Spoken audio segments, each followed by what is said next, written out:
Hello, all my cocoa enthusiasts out there. How are you doing? It's me, Sarah. This is on Chop Chop, the kindly Canadian. The gentleman behind the screen that you can't see, unfortunately, is Lars. He's absolutely fantastic. And tonight we're going to make watermelon freezer jam. Now, there's three ways to can things. One is a traditional way where you have this big pot of boiling water and you have sealer jars and you wait for them to pop and everything.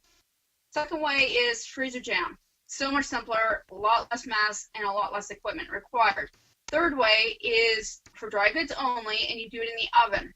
So today we're only going to talk about freezer jam, and specifically of the watermelon variety, because it's Bentley's bench show coming up next month. We have about 4 weeks, and I want to practice some of my culinary skills so I can enter them into competition and win. And I highly encourage you guys to do the same thing, to get involved in your community events. It's a great way to learn things. So, starting off, watermelons. They roll. We don't like rolling food. It's dangerous. So we're going to cut a spot so that we can have it flat. Now, to pick a watermelon, it's acceptable. It's not great, but it is acceptable. You want one that is got a big yellow spot and lots of scarring. The scarring comes from the insect's legs when it's pollinating it. So, the more scarring, the sweeter it is. Now,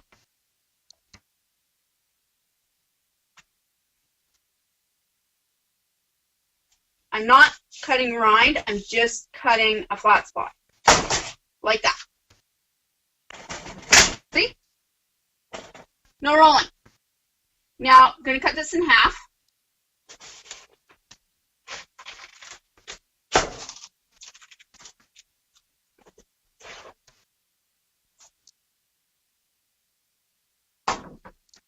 And cut another flat spot. Now, keep your hand on top. Keep your fingers out of the way. Like this, so you can go underneath. That way, no appendages are in danger. See? Perfectly safe. Now, you guys can use melon ballers. I like ice cream scoops. You're going to want to see it as you go along, and just take as much of this as you can. You want the flesh. You don't want the rind. You don't want the skin. I'm in luck, not a lot of big seeds. There won't be much to do for seeding. So I want about 4 cups of watermelon flesh. And watermelon is very healthy. It contains a lot of nutrients and minerals and vitamins and everything that, because it's in a liquid form already, basically, goes straight into your digestive system. There's no complicated issues of digestion involved. Yay! Quick and easy food.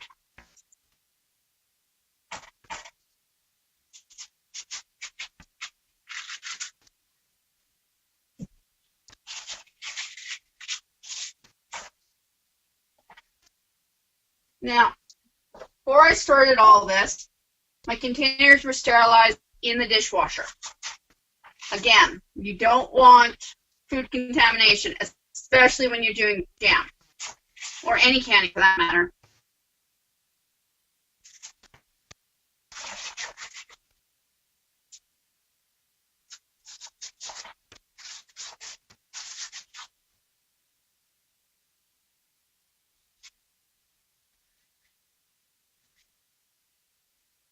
So, when you get a chance, I'd love to hear what your favorite jams are.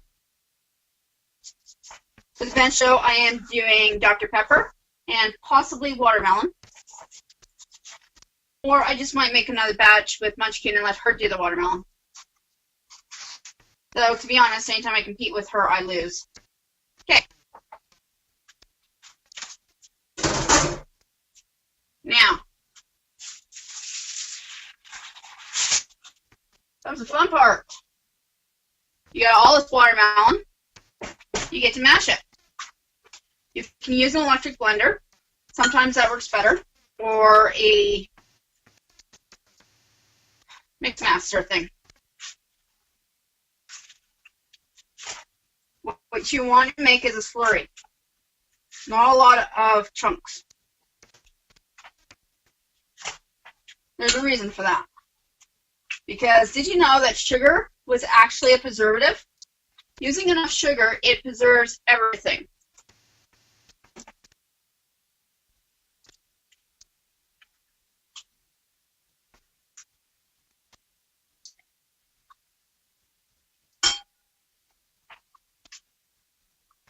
See, bugs can't crawl around in something that's really sweet or really salty. This is good news for us.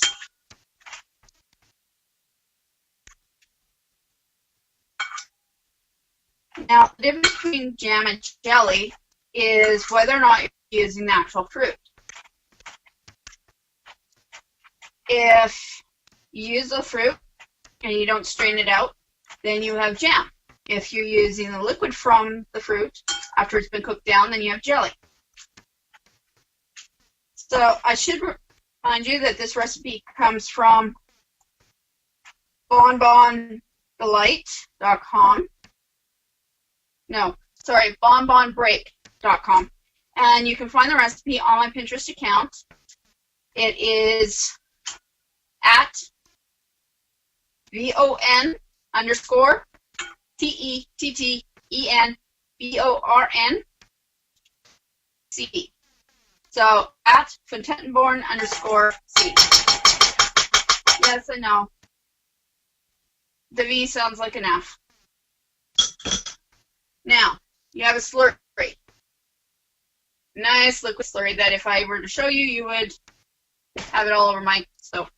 So, like I said, sugar is a preservative. Go ahead, mix that in.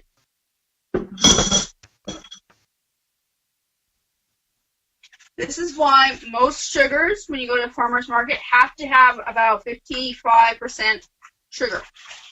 It's a preservative, like I said.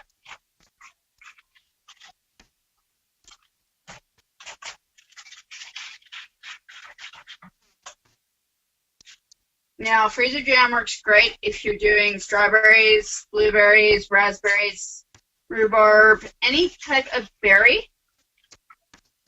And later this week, I'll find out how it works with, well, pop. I want to make Dr. Pepper freezer jam. Now, this right here is where all the magic happens. It's pectin freezer jam.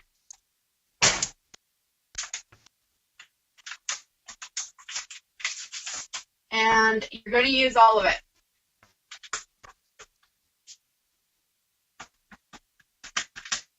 Now, from the minute I put it in, about 3 minutes, it has to be stirred.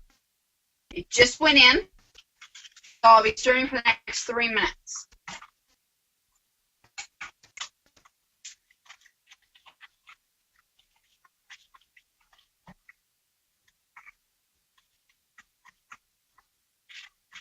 Now, properly done, freezer jam looks just like exactly like the jam you get at the store, farmer's market that your grandma used to make, or great grandmother used to make.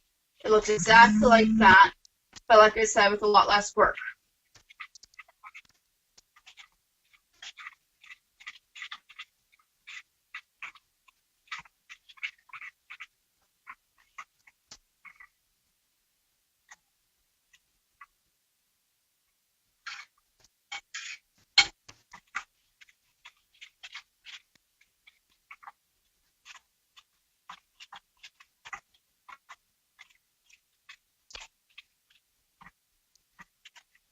Last year I made raspberry jam with my mom from English raspberries, and oh, were they good.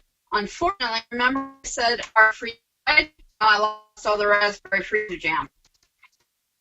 The difference between freezer jam and jam is the time can actually be used. The freezer jam has a life of a month. In the deep freeze, it has a life of a year. traditional jam methods, one made can use any shelf, will be good for 10-20 years. Done properly. So it doesn't last as long. But then I don't have jam that stays in my house 20 years either. I tend to eat it up pretty quickly. So does everyone else around here. They help. So, got 1 minute of stirring.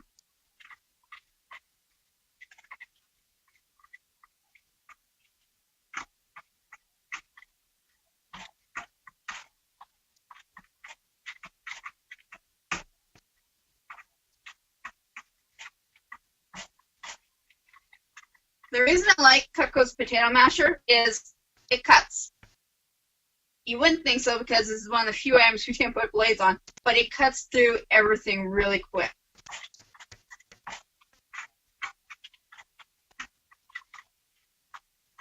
Continue stirring. I promise not to fall asleep. As I said, I do all my cooking based on timing anyway, so it's not that hard.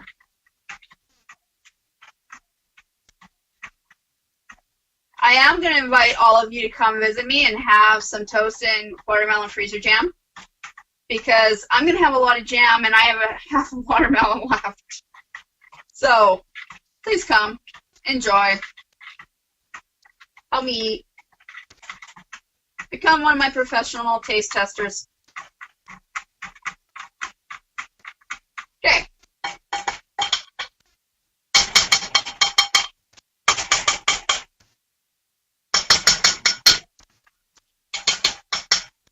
Now, along with sugar, lemon juice is used as preservative as well.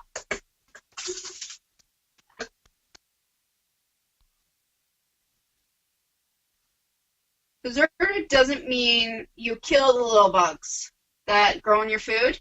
It just means that they can't grow. They're still there, but they can't grow, they can't multiply, they can't do anything. And if they can't grow and multiply, they can't reach levels to make you sick. So that's good. We don't want them making anybody sick.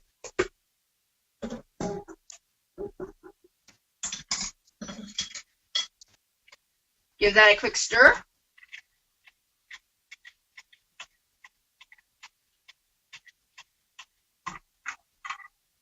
So we're preserving the jam 3 ways, protecting it. We're going to freeze it. We've added sugar, a lot of sugar, which is why we use the no sugar added freezer jam pectin. And we use lemon juice, so acid. Keeps things nice and delicious. Also gives a nice counter taste to the watermelon because it's very sweet. There you go.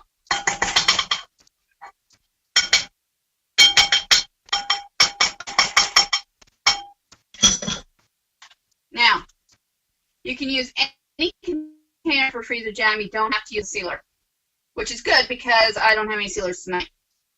I gave them all to my friend AJ, so I have to go out and buy some more.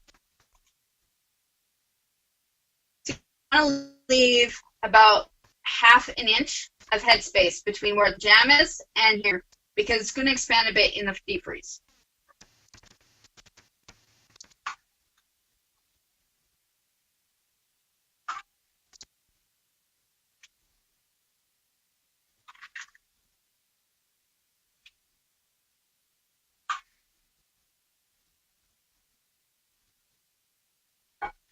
Now, I'm going to put the lid on and let it sit for 30 minutes before it goes in the deep freeze.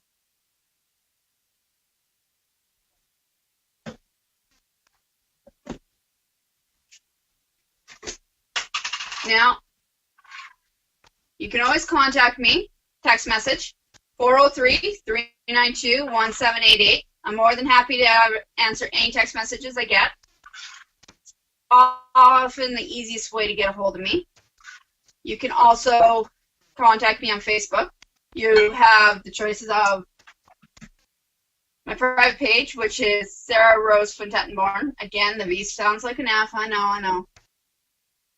SARAHROSEVONTETTENBORN. You can always get a hold of me at my business page, and from there you can go to my website. So the business page is Cutco Sarah von Tettenborn Cutco Rep. Yep, Facebook. Or you can get me at Chop Chop Friendly Canadian. The webpage is www.mycutcorep.com/Sarah von Tettenborn. SARAHROSEVONTETTENBORN. As I said, I'm on Pinterest and Instagram under Sarah Rose. Have a good night. I've got 2 jams already, and what's left in the bowl will let me know how the rest of it turns out. Have a good night, and I'll talk to you later. As always, Facebook archives the post for me, and I'll have the recipe up tomorrow morning. I hope to hear from you then. Have a great night. Bye.